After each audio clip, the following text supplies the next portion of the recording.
அனைவருக்கும் வணக்கம். தமிழகத்தையே உலுக்கிய கள்ளக்குறிச்சி கள்ளச்சாராய மரணங்கள், இந்த மர்ம முடிச்சை நாம் சிந்தித்து பல்வேறு கேள்வியின் வெளிப்பாடாய் இதை வெளிக்கொண்டு வந்து இந்த சமூகத்தினுடைய அவலத்தை தோலிருக்கிறது இந்த தமிழ் சீற்றம். கள்ளச்சாராயத்தை அருந்தி 2 பேர் முதலாளாக உயிர் துறக்கிறார்கள். உடனே மாவட்ட ஆட்சியர் அறிக்கை வருகிறது. இது கள்ளச்சாராயம், விஷச்சாராயம் அல்ல, வேற விவகாரங்களுக்குனால மூச்சு திணறல், இது போன்ற வாந்தி, பேதி என்று சொல்லி அறிக்கையை வெளியிடுகிறார். இது அறிக்கை வெளியிட்டு 2-3 மணி நேரங்களிலே அடுத்தடுத்து மரணங்களை அந்த கள்ளக்குறிச்சி பகுதியிலே இறப்புகள் ஏற்படுகிறது. உடனே இந்த ஊடகங்கள் எல்லாம் விஷச்சாராயம் என்று விசமிகளாக, அதாவது அலைகளை போல உடனடியாக தமிழ்நாடு மட்டுமல்ல இந்தியா உலகளாவிய எங்கும் இந்த செய்தி பரவுகிறது. சரி, ஒரு புறம் இருக்கட்டும். இந்த ஆட்சி அதிகாரத்தில் இருக்கக்கூடிய முதலமைச்சர்கள், அமைச்சர்கள், பல்வேறு அரசியல் பொறுப்புகள் இருக்கக்கூடிய அவர்களை பார்த்து நாம் இந்த தமிழ் சீற்றம் கேள்வி எழுப்புகிறது.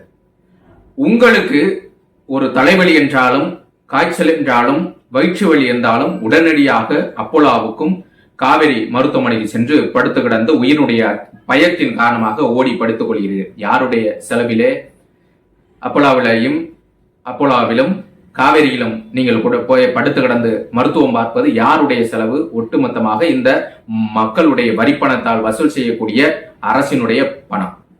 சரி, அதாவது உயிரிழப்புகள் என்பது 1, 2 ஆகி 3 ஆகி இப்படி அடுக்கிக் கொண்டே வருகிறது. இறப்புகள் கூடுதலாய். அப்படி இவர்களெல்லாம் காப்பாற்றப்பட வேண்டும், இவர்கள் உயிர் பிழைத்து இந்த பூமியில மீண்டும் வாழ வேண்டும் என்று நினைத்து இந்த அரசு தாங்கள் மருத்துவம் பார்க்கக்கூடிய அப்போலாவுக்கு கொண்டு சென்றதா? இல்லை காவிரி மருத்துவமனைக்கு கொண்டு சென்றதா? இல்லை, அதே அரசு மருத்துவமனைகளே கொண்டு சென்றது. ஒரு பக்கம் மருந்துகளின்மை, ஒரு பக்கம் மருத்துவர்களின்மை, இப்படியாக பல்வேறு உயிர்கள் அடுக்கடுக்காக போய் கொண்டிருக்கு. இது ஒரு கேள்வியாக இருக்கட்டும். அப்ப இந்த கேள்விகளுடைய உள்நோக்கம் பார்க்கும்போது, இதனுடைய கருத்து ஆழத்தை பார்க்கும்போது ஒரு சந்தேகம் எழுகிறது நமக்கு. அதாவது அச்சத்தை ஏற்படுத்தியதா இந்த தமிழக அரசு? ஏன் இந்த கேள்வியை நாம் முன்வைக்கிறோம் என்றால், கள்ளச்சாராயம் வெறும் 50 ரூபாய்க்கும் 60 ரூபாய்க்கும் அங்கே விற்கப்படுகிறது. அதனுடைய கமிஷன் யாருக்கு? அங்க மாவட்ட அதிகாரிகளுக்கு வருகின்றது. இது நேரடி அரசுக்கு வருகிறது என்றால் இல்லை. நேரடி வருமானம் தமிழ்நாடு முழுக்க இருக்கக்கூடிய டாஸ்மார்க் சாராய கடையின் மூலமாக தமிழக அரசுக்கு வருவாய் வருகிறது. அப்போ ஒரு ஆய்வை மேற்கொள்ளும் பொழுது அந்த விழுப்புரம் மாவட்டம் கள்ளக்குறிச்சி அந்த பகுதியில் மட்டும் இந்த டாஸ்மார்க்குடைய வருவாய் மிக குறைவான அளவிலே இருக்கின்றது. அப்ப இதற்கான சூசகமான டாஸ்மார்க் நிர்வாகம் சார்ந்த எல்லாம் பேச்சுவார்த்தை ஒரு மீட்டிங்கை போட்டு நடத்தி பார்த்தா இதற்கெல்லாம் கள்ளச்சாராயம். அப்ப கள்ளச்சாராயத்தை ஒரு பக்கம் அழிக்கவும் முடியலை. ஏனென்றால் அதை காட்சுவது, அதற்கு ஆதரவு அரசு சார்ந்த அலுவலர்கள், கட்சி சார்ந்த நிர்வாகிகள்.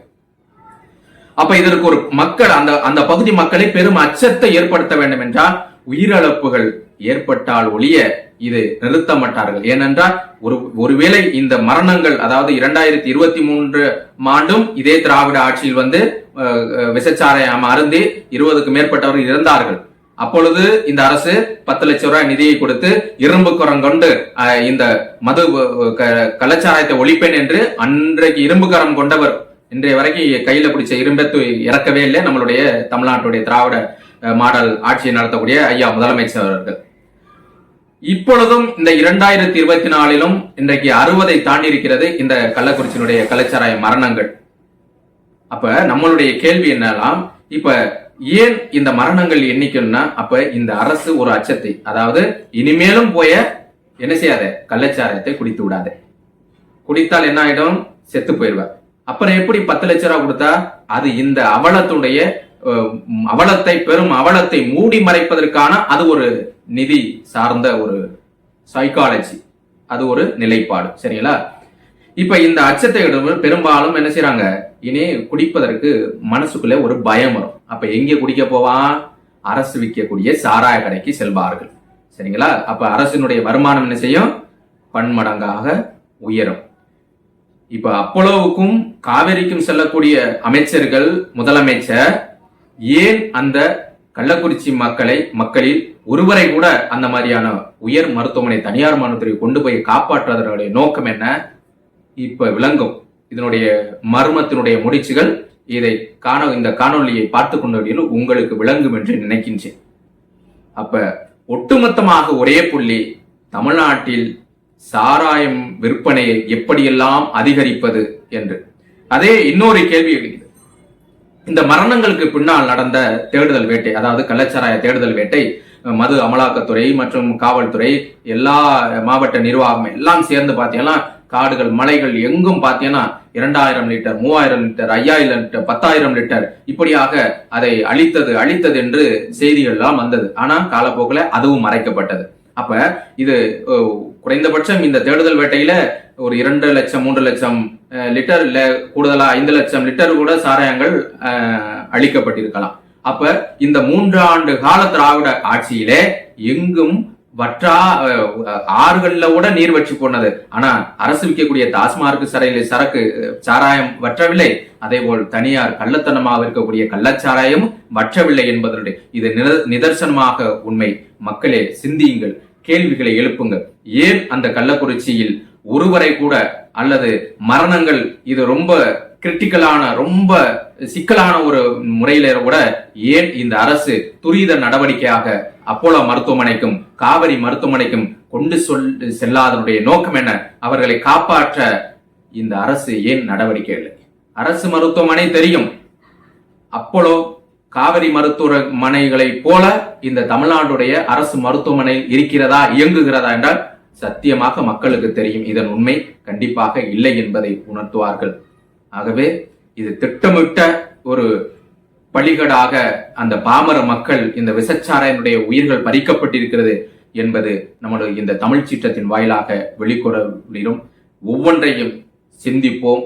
இந்த சமூக அவலங்களை நாம் தோளிருத்தி அரசுக்கு எதிரான ஒரு நிலைப்பாடுகளை எடுத்து, அதாவது அரசுக்கு எதிரான நிலைப்பாடு என்ற அரசு செயல்பாடுகள் அல்ல, அரசு விற்கக்கூடிய சாராய கடைகளை மூடுவதற்கான நம்மளுடைய இந்த உணர்வுகளை இந்த சமயத்திலே பதிவு செய்து மீண்டும் ஒரு காணொலியில உங்களோட வரும் வரை விடைபெறுகிறேன். நன்றி, வணக்கம். உங்களது தமிழ் சீற்றம்.